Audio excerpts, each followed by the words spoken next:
Welcome to the Options Save Lives weekly live stream, where we spend an hour each week exploring life-improving topics through a lens of alcohol recovery and the Sinclair method. Every week, we take on a new question, topic, or common challenge to empower people to either build a better relationship with alcohol or to eliminate it completely. Episodes are filmed live on Twitch at twitch.tv/C3 Foundation, and the audience is encouraged to ask questions and engage with the host and guests.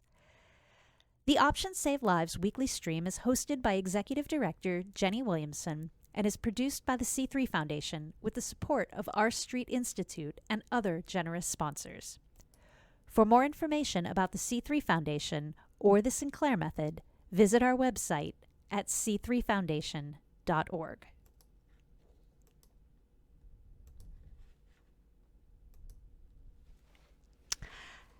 Hello, everybody. Thank you for tuning in to the Options Save Lives weekly live stream. As always, I'm Jenny Williamson, Executive Director at the C3 Foundation, and your host for the next hour. How is everyone today? Where's everybody watching from? Go ahead and put that in the chat. We are broadcasting live here from the C3 Foundation office in Fort Myers, Florida. And if you are new to and a first-timer to the stream, make sure you introduce yourself. Say hi. So thank you and welcome to all of the amazing people who have either subscribed last week or renewed their subscriptions. We had 8 new subscribers last week, which was wonderful. And then joining me today, I've got C3 Foundation CEO and founder Claudia Christian, our amazing conference production assistant David Belenky, and Kali Lux, the Vice President of Marketing for Workit Health, a returning co-headline sponsor for the conference. So everybody go ahead and say hello so we can make sure the audience can hear you. Hello. Hello. Happy holidays. How's our sound, guys? I see a lot of hellos in the audience, but all right. Well, I'm going to guess we're sounding good. I think our delay on our chat has gone back up, and I'll have to look at that after the broadcast. So for those of you who are participating with us live, just make sure that you keep commenting, talk to yourselves, talk to each other, talk to us, and we will do our best to get to as many questions as you have along the way. So before we dive into today's topic, let me introduce our 3 guests here with me today. So first we have Claudia Christian, our founder and CEO. She's an actress, producer, author, advocate, coach, motivational speaker, and so much more. For thousands of people on TSM, she has been a source of light in the darkness for more than a decade. And let's face it, she is my favorite co-conspirator. We might work on different coasts, but it rarely feels like it. Next, we have David Belenky, who is also out on the West Coast. And David was an invaluable volunteer for C3's 2nd annual conference, so we're thrilled that he agreed to return this year as our conference production assistant. David's work as the point person for wrangling all of the abstract and panel submissions, plus his assistance with speaker scheduling, helped make our last conference the success that it was. And finally, we have Cali Lux from Workit Health. Kali and I first connected through social media almost 3 years ago, which was actually quite some time before Workit even started implementing the alcohol treatment into their slate of telemedicine services.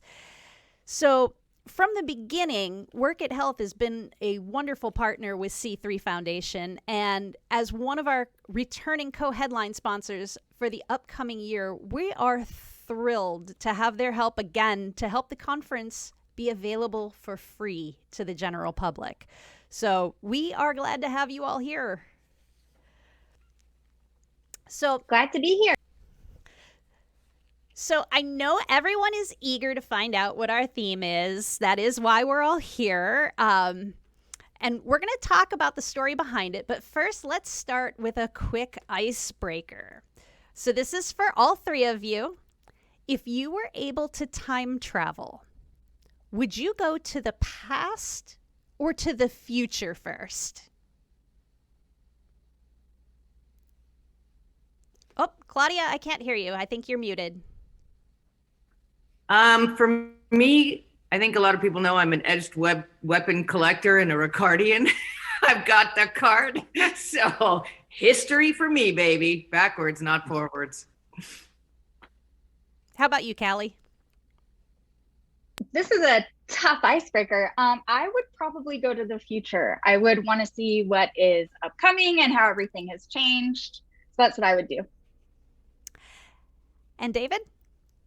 I would go to the future, and specifically, I would see how C3 is doing in 10 years and see how many lives it saved. God bless you. You're so cute, David.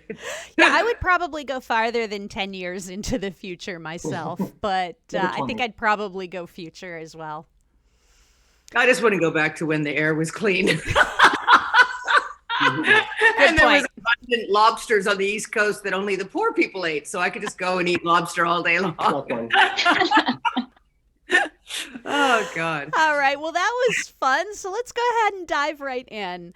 As some of you know, we are always thinking and planning ahead, so it really shouldn't be that big of a surprise that we settled on our theme for next year's conference about a month before this year's conference even happened.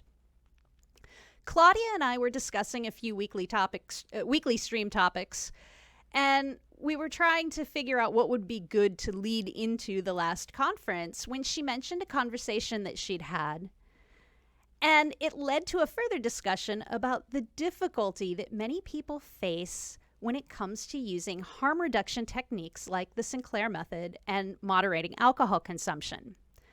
As we traded ideas and thoughts back and forth, trying to distill it into a single cohesive topic, we realized the complexity would be better served by hearing a variety of voices speak on the conference. So, with that, before we go any further, here's the moment we're all waiting for. I am going to play you a quick little video that unveils our conference theme for 2022.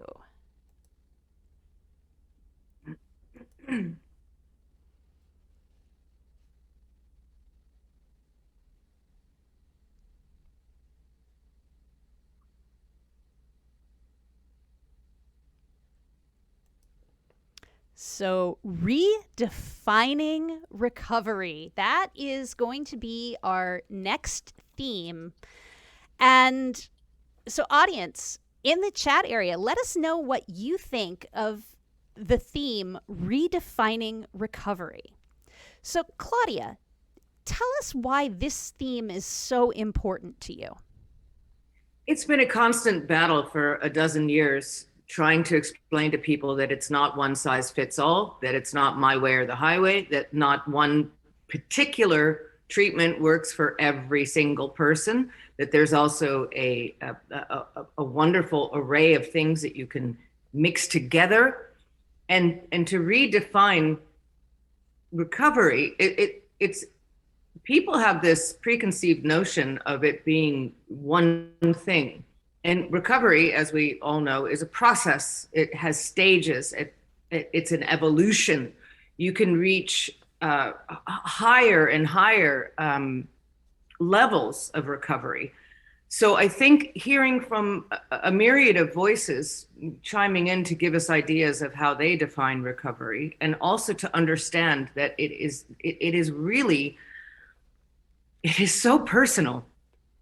And I can't even, when I look back at my recovery, it's had huge stages, and I don't think I would have gotten there with one thing only. So I think that these tools that we have, medication assisted treatment, we have 6 or 7 great medications that can deal with a myriad of side effects and cravings and sleep issues and medications for AUD that people simply aren't utilizing, and we know that it has been a real uphill battle, just educating people on it. But there's also peer support. There's also different types of peer support. There's smart recovery. There's 12-step programs. There are we have TSM peer support lots of different fashions. There's private support, there's public support, there's camaraderie, there's not just, with every human being made up differently, how can we say that this is the way to do it? So I'm really excited about the broadness of the subject, but also defining it and really sharing ideas as to what it means on a personal basis. So I'm excited about this theme. I think it's important to remind people that things are changing and that science is a really viable option for people, and that we need to start redefining recovery. And if I recall, initially the topic came up when someone had questioned your recovery, because a few years ago you stopped drinking entirely, but you mentioned to this person that if in the future that changed, then you would drink again, but following the Sinclair method protocol. So describe the mixture of feelings that brought up. It was really, it was extremely, it was a great lesson, bottom line. I wouldn't say defensive, but I was very angry, and I didn't understand my anger because I had 9 years on TSM, going 3 years abstinent, and they're questioning my recovery as if it's not solid. And for me, sitting in my recovery saying I have zero cravings and zero desire to drink, I have come even further than when I started TSM. So how dare you question, my recovery? And then I had to really sit there and think, wait a minute, I've dated people who are in recovery using 12 steps, and they don't cook with wine. I cook with wine. Now that's a huge difference. They won't have a bite of tiramisu just in case it might have some booze in it. I can have a bite of tiramisu. It's not going to trigger me. But that's not to say that everybody can do that or everybody's the same. So I think my reaction was one of like, how can you be so one, this tunnel of vision of saying, hey, what works for you doesn't necessarily work for me. And it really made me understand that I have to be more open to everybody's idea of what recovery is. And that might even involve when people say, look at the argument with Cali sober. Okay, somebody's not killing themselves by drinking 4 bottles of wine a day, but they take the occasional gummy with 5 milligrams of THC in it. Now, am I going to question that's not sober? I mean, you've got to weigh things and say, what is less damaging to the individual? Once again, we go back to harm reduction. Think of those words. You're reducing harm. So I think it brought up a lot of anger for me because I know what I've been through, and that individual didn't mean it probably as something that was as deep of an insult as I felt. But that's also something that I had to work on, and just being comfortable where I am and not comparing it to somebody else. And also respecting their idea of recovery. If that individual who I had that conversation with cannot be near alcohol, that's where they are in their recovery. If I can be around it and it doesn't bother me, well, that's great for me, but not for her. So it did bring up a lot of feelings. And when we talked about it, I just remember saying we need to have a really strong conversation about not judging the other person's recovery, but also explaining, getting more deep inside what that means, where you are comfortable, and what's good for one person might not be good for the other person. That's why it's so important to have people that work personally with you, like Kali does, and David knows there's many levels of recovery in your experience that most people would say, what do you mean you went to AA and now you do TSM, so but it works for you, and that's all that matters. So I'm excited about this. And Kali, as a returning sponsor, you were one of a select few people who was sworn to secrecy, but who got a preview of the theme and the logo several months ago. What was your first reaction to the theme, Redefining Recovery? So Yeah, I think it's a great theme and such an important topic. I think my first reaction was that this is so important to do. It's so vital to redefine recovery because this very strict and narrow view of recovery, which is very much the mainstream, right? It's this common idea of going away, abstinence for life. That is keeping people really sick because that's not the solution that works for everyone.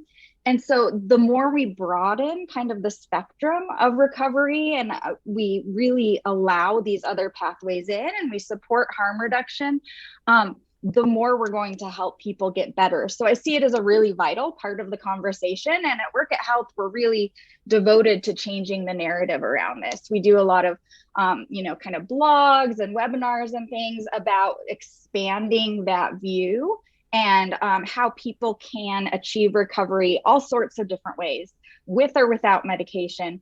And it's okay if your recovery doesn't look like someone else's. Well, you've kind of segued into my second question for you, Kali, which is why is this conference a good fit for Workit Health to be involved in as a sponsor? Yeah, so Workit Health was founded by two women in recovery, Robin and Lisa. When they both got sober in traditional systems of care, they both worked, technology jobs in Silicon Valley. And they saw when they went through kind of these recovery experiences, they saw a lot of friends falling through gaps in care. And a lot of people that they thought should be making it just weren't in these strict definitions of success for recovery. And so they decided to create something that was easy to access, accessible, and harm reduction based, which means that, you aren't kicked out for doing something like smoking weed. You're not considered not sober if you might use one substance or not another one. If you decide to use the Sinclair method, we're supportive of that. And so we started out as opioids specifically, and then we really saw that there was not a lot of dialogue around expanding kind of what it looks like for alcohol recovery. And that was when we launched our alcohol program about 2 years ago now. And we can help people who have different paths in recovery. And one of those is moderation. People can use the Sinclair method. People can just try and moderate their drinking and get, counseling support and therapy support for that. So I think that we're really, any voices in the space can be so impactful because there aren't a lot, right? There aren't a lot of voices speaking out for this different type of recovery. And so the work that we're seeing the C3 Foundation doing, kind of expanding awareness around medication for alcohol, is so important. I mean, I was in recovery for probably 9 or 10 years before I was ever made aware that the Sinclair method existed.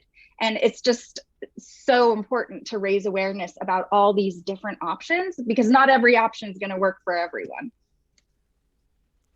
Agreed. And that's why we appreciate so much the work that you guys do and your support. David, so first of all, again, I can't even begin to express how relieved I am knowing you're on the team this year. So first of all, thank you again. But you've actually been involved with all of our conferences so far, having been first a panelist at our initial conference and now serving as a critical volunteer. So what does our theme, Redefining Recovery, mean to you? Well, just to piggyback on what Claudia and Kali have been saying, I think the theme is everything to my experience and my journey. I mean, I've been on TSM almost 4 years now. I'm someone who is now a moderate drinker. And I have gained the life that I kind of always in the back of my mind wanted with respect to alcohol, that seemed elusive and unattainable. But in order to get to that point, it took a lot of physical work, and it also took a lot of mental gymnastics to get to that place. And I owe everything to TSM for that. I was someone who was in traditional recovery for 2.5 years. I feel like enough time to make a qualitative judgment on that it was not for me and it was not working. And I think when you get to that place, when you realize something isn't working, you need to make a change. Well, there was nowhere else to go. And that, that is the sort of like, that's the mothership for why I'm sort of I'm a visible activist for TSM, because that space of knowing something isn't working and needing to make a change, and that change is to better your life, not to make it worse. It's a very lonely place to be, especially if you don't think you have options. So my activism stems from that space, which is if there are people out there who something isn't working and they want to make that change, that TSM is an option, and you're not alone. And I put a lot of work into that. It wasn't just like something I did flippantly. It was a very terrifying transition for me, but it worked. I think the first couple of years of TSM was just like, making sure that it was legitimate, because I never doubted for a minute Claudia's work and the activism that she put forth. But it's a scary concept to wrap your head around, the idea of engaging in the very activity in order to recover yourself would work. And I think for me, the evolution of TSM is constantly evolving. Like my relationship to my recovery looks nothing like it did in the beginning. It looks nothing like it did after year 1, after year 2, after year 3. And so I feel like it's this thing that just evolves. And just to kind of, say one last thing about what we do in TSM and how we have to sort of manage our recovery is, I think it's a twofold, process for us. I mean, there's the actual process of using the medication, activating all the services that are available, making sure your program is solid. And then there's managing other people's response to you doing TSM. People in traditional recovery don't have to deal with people's questions about the legitimacy of what you're doing. And, I think it takes a while to get to that place where you feel confident and build that self-esteem. And that also took a while. So, I think those two things make TSM, I wouldn't say challenging, but you have to have a certain awareness that, what we're trying to do is make people more aware of something that a lot of people don't know is out there. So, I think for me, just to sort of button it up, redefining recovery is a personal thing for me, because that is what, I've had to do in my personal journey with TSM, but sort of on a macro level, I think, it's just getting the word out there that we as a community of recovery people, whether it's, AA or Smart Recovery or TSM or what Cali's work is doing, that we all need to be compassionate to what everyone's doing here, which is we all want to be better. We don't want to be worse. And so I think it's a great theme for this year. And I'm very excited for it. And what do you hope will be the result of this year's event, David? Well, I think more sponsorship, meeting new people and, other forms of recovery. I think engaging with some of the more recent communities of recovery, and, just more members who are wanting to participate and just be a part of this growing community. Okay, so this next question is going to be for everyone, so I'll let you all decide which order you'd like to take it in. So SAMHSA, which is the Substance Abuse and Mental Health Services Administration, has a working definition of recovery. And that definition is a process of change through which individuals improve their health and wellness, live a self-directed life, and strive to reach their full potential. Now, this formal definition of recovery is pretty broad, and it leaves a lot of room for individual interpretation. So why do you think so many people define recovery as achieving and maintaining sobriety and abstinence? Well, I think it's because it's the method that has been started with Marty Mann, putting it in film and television. That is, putting AA meetings in the public mind and in magazines and newspapers, media. That's always been, it's been the one go-to method, and that is what every doctor tells you to do, and that it's the easy way out. Just quit drinking. It also is keeps them from the responsibility of telling someone with an alcohol use disorder to drink, which they have a very difficult time wrapping their head around that. So a lot of doctors do take the easy way out. That's a matter of education, finding different ways to tell your patient, saying, look, I'd love you to be abstinent, but if you think you're going to be in a risky situation, here's a medication you can take an hour before. All these different ways around it, but simply a lack of education. I think that as David said, nobody challenges you when you're saying, oh, I'm in AA. It's like, oh, okay, he's sorted. Even though the success rates dictate that this doesn't work for the majority of people who try it. So why do we keep saying that's the legitimate one and we question science? This is, this is constantly, what do you mean you're taking a medication? People take medications for everything. Plaque psoriasis, diabetes, every single day. This is the most overly medicated country in the world, but we don't believe in medications for alcohol use disorder? It's insane. But it's just literally a lack of education. And familiarity.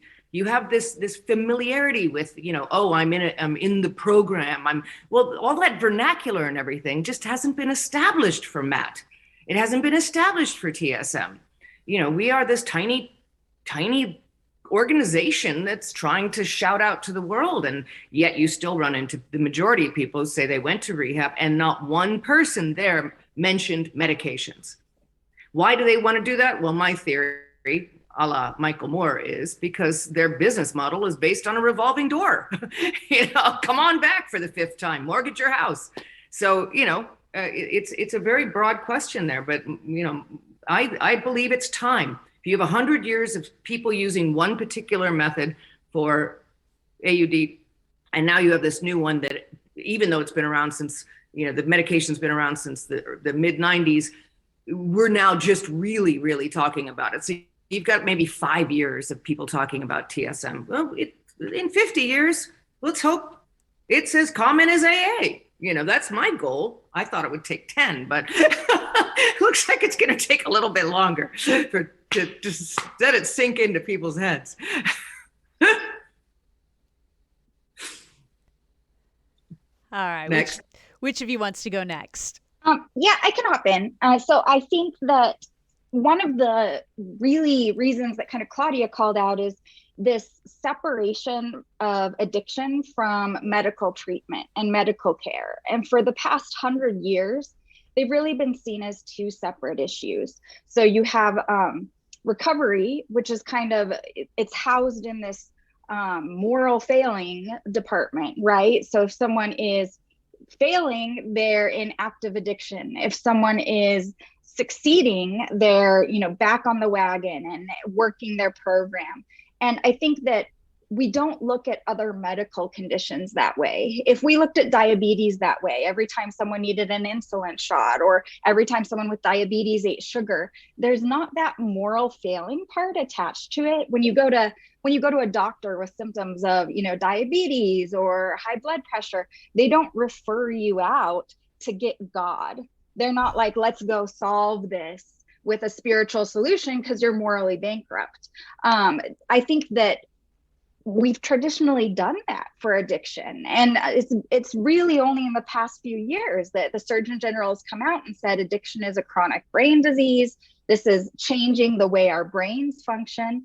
And it's that kind of conversation that allows that medical piece back in and that medical understanding, and gets clinicians involved. Like we have clinicians at Workit that are able to prescribe, the medication that is needed and kind of evaluate people's recovery and their craving level and everything. And that's traditionally just been left out of the conversation. It's really wild to think about these very, very pricey inpatient treatment centers that I went to in my 20s didn't have a lot of medical intervention or medical supervision. They had, horseback riding and pools and, kind of acting drama out and healing that way, but they really left off the medical piece. And I think that is finally changing because of the results, because people are seeing what an impact getting your cravings under control can have, what an impact naltrexone can have, the Sinclair method, things like that. And so it's finally opening the doors that we really need to open with studies and research about the impact. And I hope with that kind of understanding, the definition changes. How about you, David? Yeah, I mean, I think Claudia and Kali pretty much said it. I mean, I would just add, I think for me, recovery begins when you have the question, is this working for me? That's the beginning point of what recovery is. And I think for most of us, when we're at a crossroads with something that isn't working in our life, we have to sort of examine what are the tools that are available to us. And I think, I am a huge supporter of the traditional mode of recovery, but I think it does keep people, this is my personal opinion, but I think it does keep people sort of in their addiction longer because the fear of knowing that abstinence is just sort of waiting for them, I think keeps people sort of, not wanting to reveal where they're at with their drinking or their using for, I think, far too long. I think, in my mind, acknowledging that this does not work anymore and having a doctor or someone, a licensed professional say, there are lots of options here. There's a way we can catch you and we can, we can try this way. We can try it, that way, whether it's, TSM or the work that Cali does. I think having that early intervention, I think a more softer landing for most people who are at the beginning stages of their recovery. I think I would like to see that change. I would like to see that evolution, because I think when people get to that place where there needs to be, like a serious intervention, like you're just too far into your addiction to even have those options, and then you're thrown an option, and maybe it's the one that you need ultimately. But for me, I was a high functioning person, and I'm not saying that puts me at a superior place to anyone who's low functioning, but it's just I feel like there are tools that should have been offered that I think would have helped me sort of get into active recovery much faster. So I don't know if I answered the question, but that's because I feel like Kali and Claudia said it. So I'm just sort of, personalizing what they do. No, that's fine. So this one is also for everyone. When thinking about people who are using the Sinclair method, what are the benefits of individuals embracing their own idea of what recovery means? Why don't you have David go first? Okay. Well, I think I said it already. I think it's just an easier, gentler sort of entry point into your recovery. I think what naltrexone offered me, even though I kind of did it backwards, is that, okay, I don't have to completely give up something that, I'm not ready to give up, but I can, as crazy as it sounded when I heard it, is that it will naturally, organically undo the wiring in my brain that put me in the place where I couldn't control it, whereas it put me back to a place where I was indifferent to it. I could take it or leave it. And that's a very bold and interesting idea, and it's a gentler way of just getting active with your recovery. Well, and you mentioned that your personal definition of recovery changed throughout your time on TSM. Yeah. So what were the benefits of your individualization of what recovery means to you? How did that help you on the Sinclair method? Well, it required of me to have an open mind about what recovery could be, like that, abstinence wasn't the sort of gold standard or the North Star, that I could have a community of people and deal with issues that surround alcohol use disorder, reasonings why we drink, that I could participate in fellowship, that this was something I didn't have to deal with on my own, because I do think having a community of people that I take from traditional recovery is everything. I mean, there's nothing like sitting with people and having a shared experience that helps sort of alleviate the loneliness and anxiety of alcohol use disorder. So I think being able to say I am in recovery, though I am not sober, that was a huge game changer for me, because I was able then to participate in my own wellness. When you take away the one reason why you're relapsing, you can fix the one reason why you're relapsing. And for me, that was cravings. So if I can fix that one reason why I continue to relapse, then everything else falls into place. If the magic pill to get rid of the psychological and physical cravings for alcohol then allowed me to think about why did I drink? Why did that person trigger me? Why did that fall into place? So to be able to give someone that gift of saying, look, we you keep trying this one method and you keep relapsing. Let's address why you're relapsing. Well, because I can't stop thinking about drinking. I can't be around alcohol. All my friends are drinking.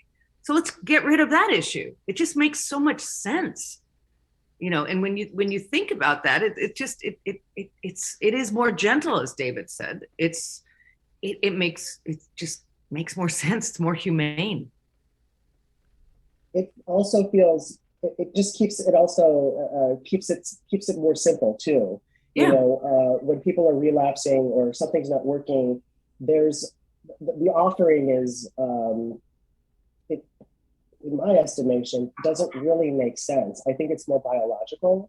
I think there's many factors as to why a person relapses. I feel like, there's a million and one ways why something doesn't work for one person. And I think the solution that's offered to people at that point,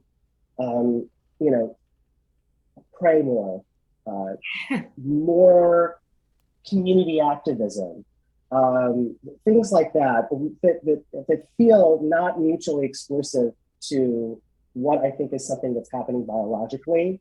There's a great divide, I think, and I don't think that's necessarily helping the patient. I think that adds more confusion, more stress, more anxiety, and I think it keeps someone further and further away from, I think, what Claudia describes as the ability to be able to sort of compartmentalize, what is something that is physiological or biological or genetic, and what is, something that has to do with the why this is happening to me, and be able to sort of parse out the varying issues. I think for me anyway, it kept it clean, it kept it simple. And once I was able to sort of really understand what the alcohol deprivation effect was, and how that had nothing to do with a moral failing, that cravings was not because I wasn't going to enough meetings, or I didn't have enough sponsees, like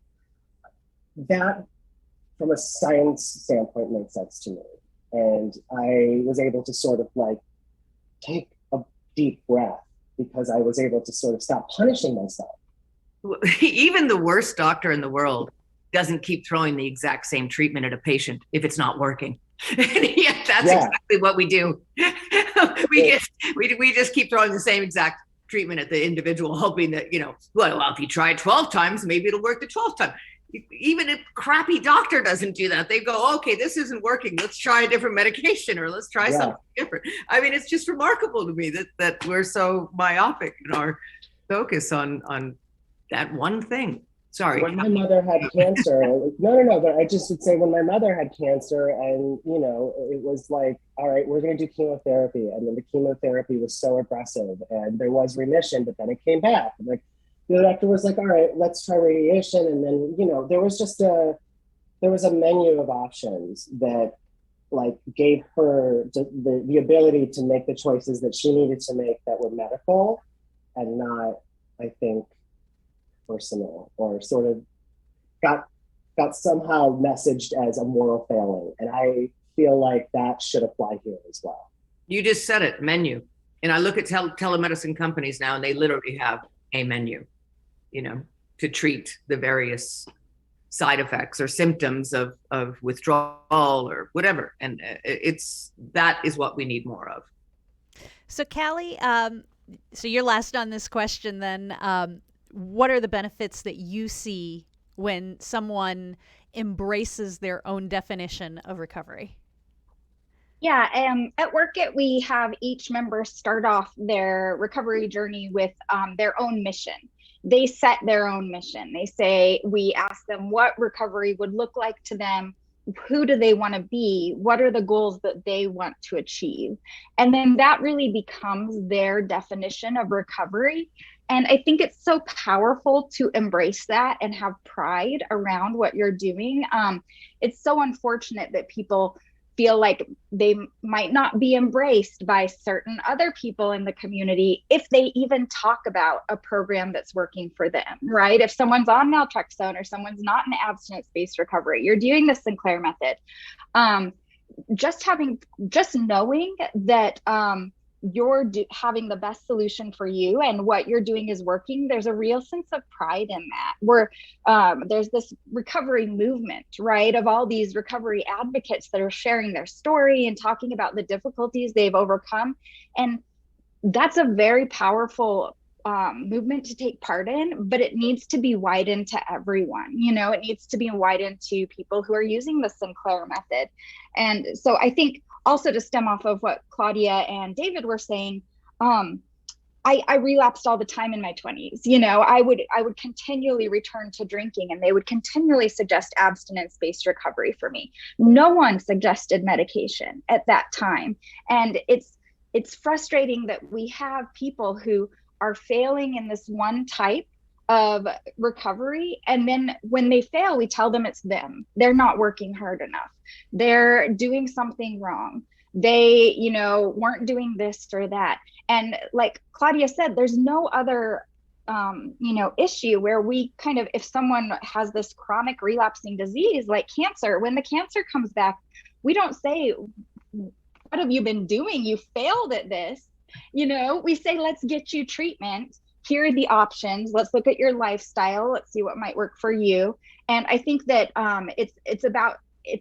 will help people own their own recovery more if they can define it and feel confident around it, not have to feel any kind of societal shame or judgment. And by the way, that recovery might change. My goal was to drink safely. And lo and behold, now I'm abstinent by choice. So you don't know what but to have the first initial step towards a goal is important. And if the goal isn't so strict as, wow, okay, abstinent and I'm 25 years old and I'm going to have to be sober for the rest of my life, that is just so overwhelming for so many people. So to be able to say, okay, let me reduce the harm, let me cut down on drinking, let me get my off button back, let me rediscover who I am, my hobbies, what I love to do, start seeing friends without drinking, all of that.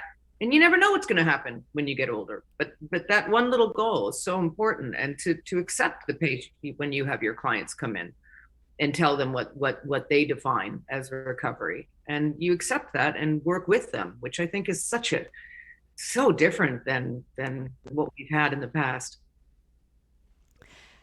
And once again, Callie, you have unintentionally segued into my next question because you mentioned the concept of shame. And let's face it, we don't need to speak too much about how much shame and judgment are pervasive in the recovery industry and communities. So to what extent do you feel, and this is for everybody to weigh in on, that embracing a personal definition of recovery can help someone in achieving lasting success when thinking of that in the context of the shame and judgment that also comes parallel with trying to make yourself a healthier person?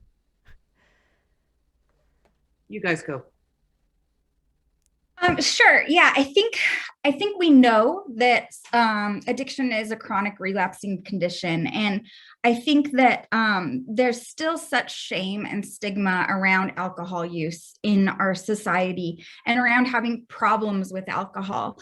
And the more we can talk about recovery not as a moral failing, but as a normalized condition. Sometimes at Workit we say normalized recovery because it's really something that we need to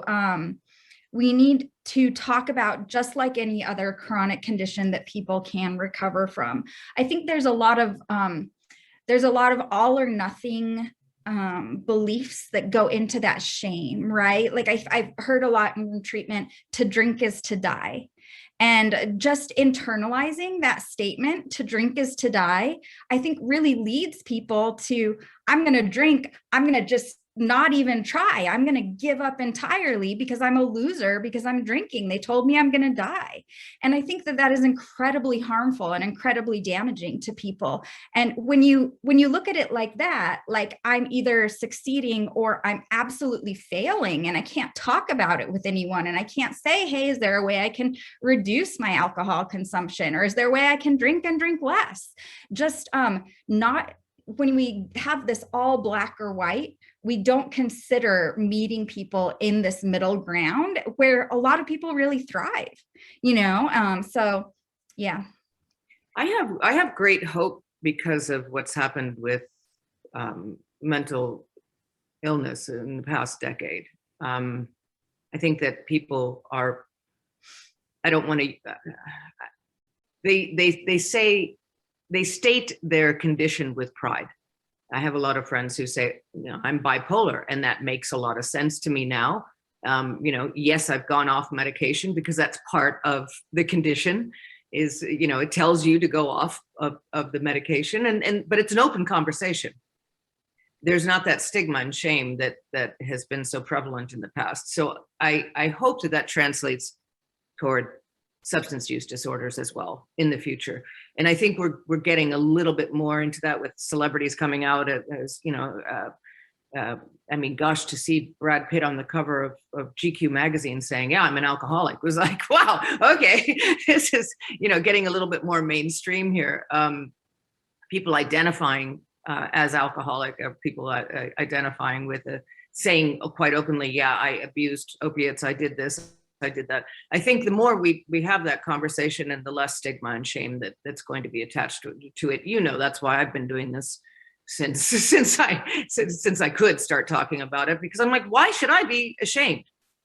I didn't ask for this to happen to me. So, and I think Callie hit it on the head. Why is there's not punitive damages for a diabetic patient or a cancer patient? So why are there punitive measures? Why are we the ones failing?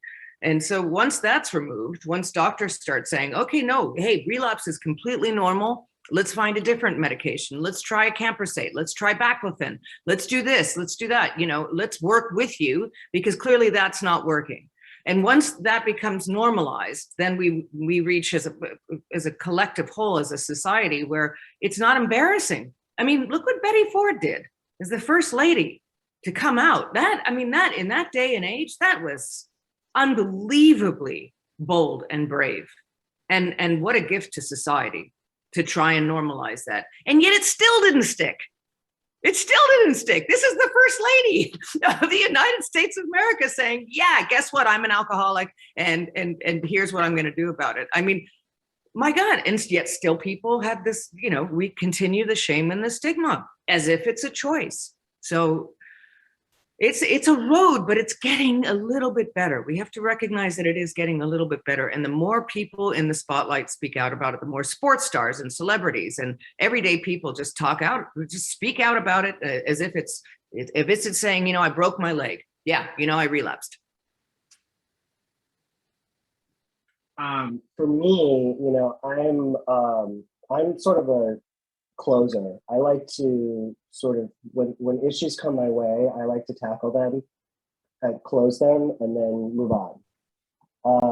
When I started my journey in traditional recovery, like the 5 most terrifying words that I heard was one day at a time.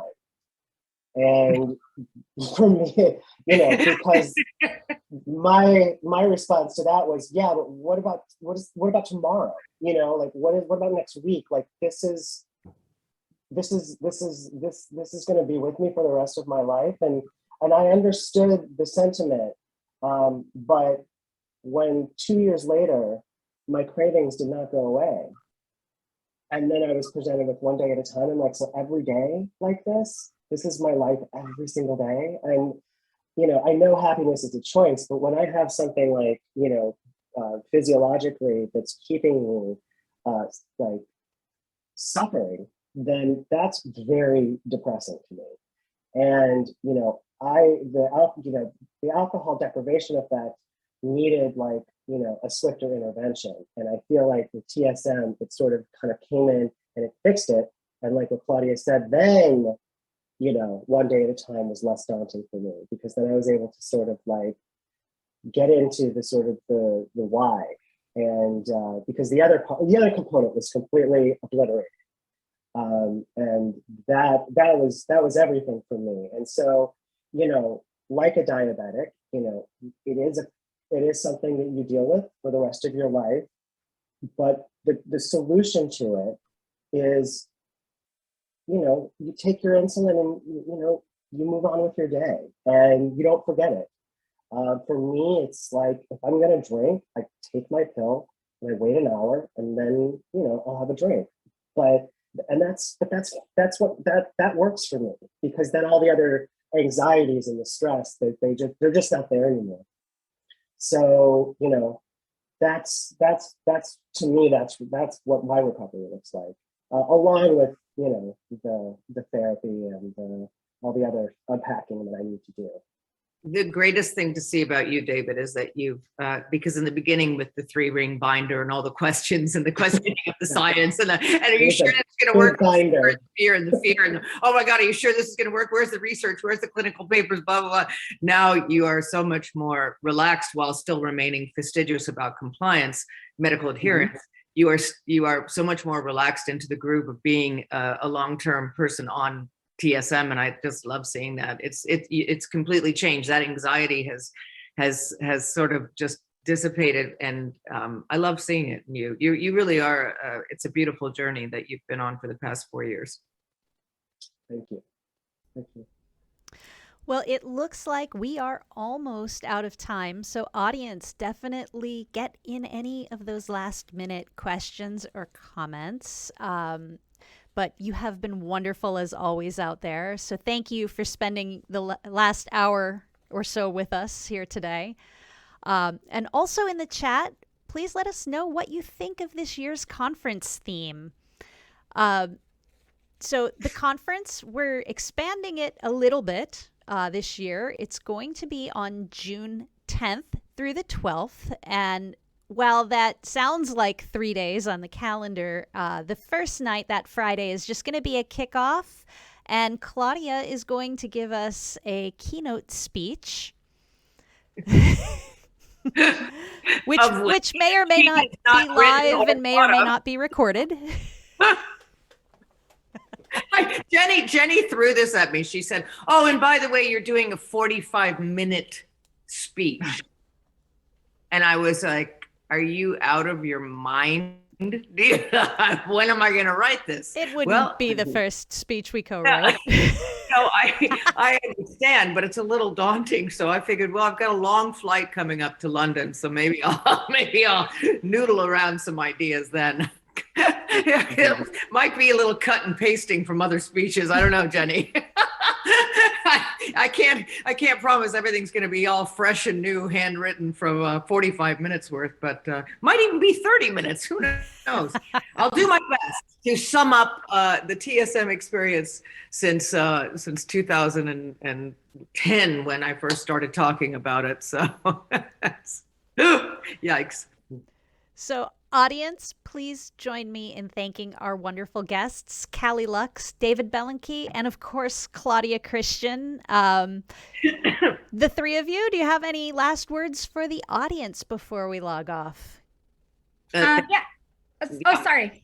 No, if you're interested in finding out more about Workit Health, we're at workithealth.com, or you can download the Workit Health app. And thank you so much, Jenny and Claudia and David, for having me. And Claudia, it's always inspirational to see you and hear you and the work that you're doing.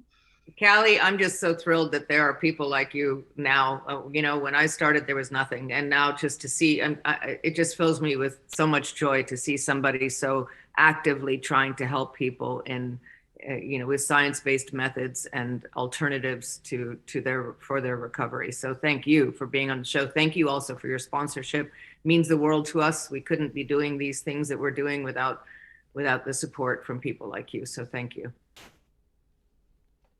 Any last thoughts, David? Yeah, just, thank you for Jenny for everything that you do. And,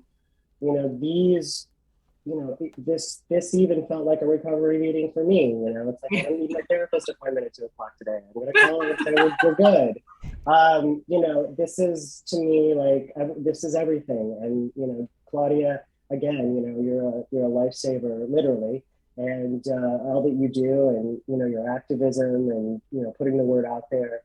And Cali, like what Claudia said, just that it's so needed now. There are so many people, especially with everything going on in the world and the pandemic. It's just it's a challenging time, and we need these voices and this activism. So thank you all. Look, we're taking on a very established thing, and it's just going to take time, but all of us with our energies together, and anybody listening out there, remember, if you tell one person, they're going to tell somebody else, and eventually it's going to get to the ears of the people in need. This is all, I do believe in fate. When you speak at a party and you say, I watched this Twitch session, and have you ever heard of naltrexone? You're going to reach the people who need this information. So that's your job as a hero, to get out there and to just talk about the Sinclair method, talk about medication-assisted treatment, educate people, educate your own doctor, your medical professionals in your life, your gynecologist, anybody. The more you talk about this, the more we normalize it, the less stigma and shame, and the more people hear the information they need. So that's what I ask of you, is just get out there and talk about it. Put it on Facebook, put it on Instagram, whatever, talk to your friends. Talk about it, especially over the holiday season when people are drinking to excess. That's when you can say, hey, Uncle Bob, listen, you should watch One Little Pill, or go, look at C3 Foundation. Here's a TED Talk you can watch. Anything. We have the resources ready for you. Use them. Thank you. So, audience, if you came in late and you want to share or watch the stream again, we will have today's video up on our website, hopefully by the end of the day. And as soon as we're able to, we will add the transcripts and closed captioning as well. Next week, we're going to be joined by Stuart Fisher, our amazing volunteer developer who has made our TSM Drink Log app what it is today. And we're going to talk a bit about the history of the app and walk through some of the new features that are coming out.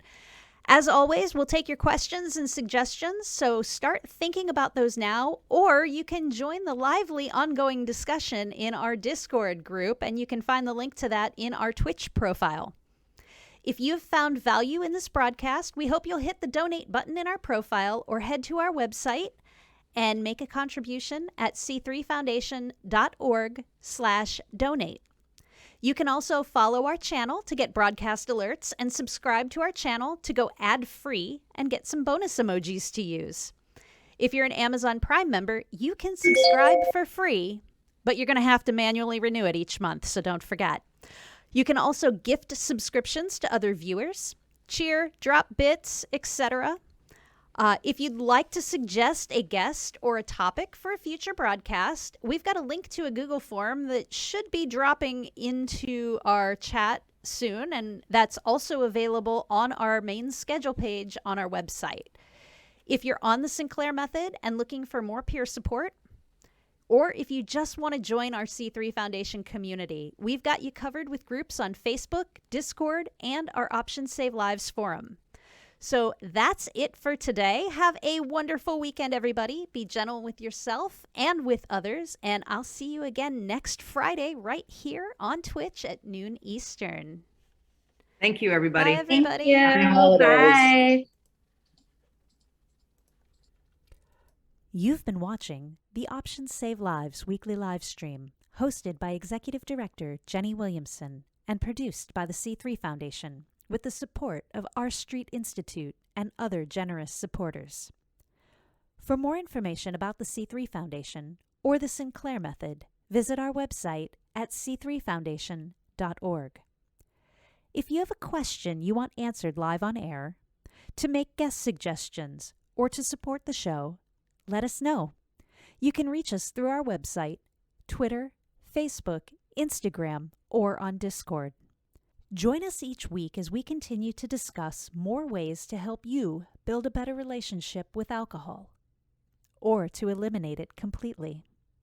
Because recovery from alcohol use disorder is not a one-size-fits-all process. Options are available, and options save lives.